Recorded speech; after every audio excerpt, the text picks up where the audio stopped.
I love with Tezos that you can make your pieces really accessible.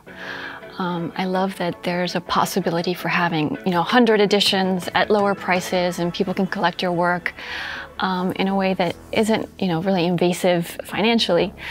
What I also love about Tezos, obviously, is this whole underground vibe that it has, that has all of a sudden elevated it to mainstream, but it's a mainstream that hasn't lost its edge and its magic by becoming more massive or massively appealing.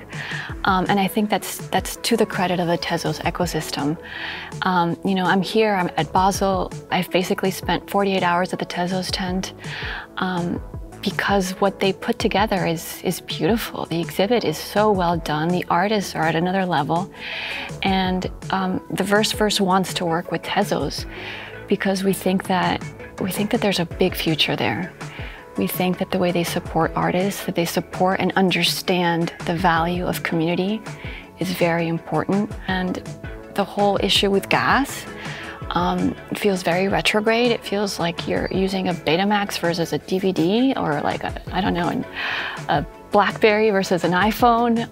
But it doesn't make sense that you're buying a piece of art, if it's not very expensive, like some of our pieces are, and having to pay just as much to close a transaction as you are for the artwork.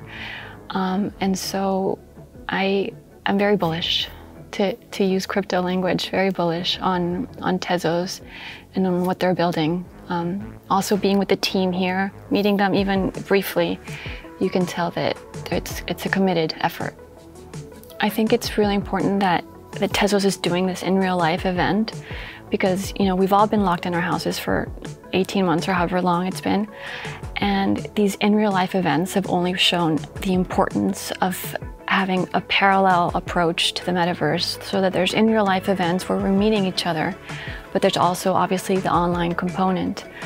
And the verse, being a performative art. Poetry really is a performative storytelling art.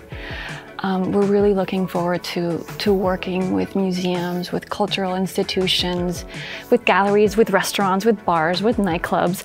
I mean, we want poetry to be a living thing and not this two-dimensional sort of quiet event that happens within a closed book or on the surface, but really have it be in real life and in the metaverse. And so it's cool to see Tezos doing in real life events too, because it just makes me even more excited about possibilities of working together.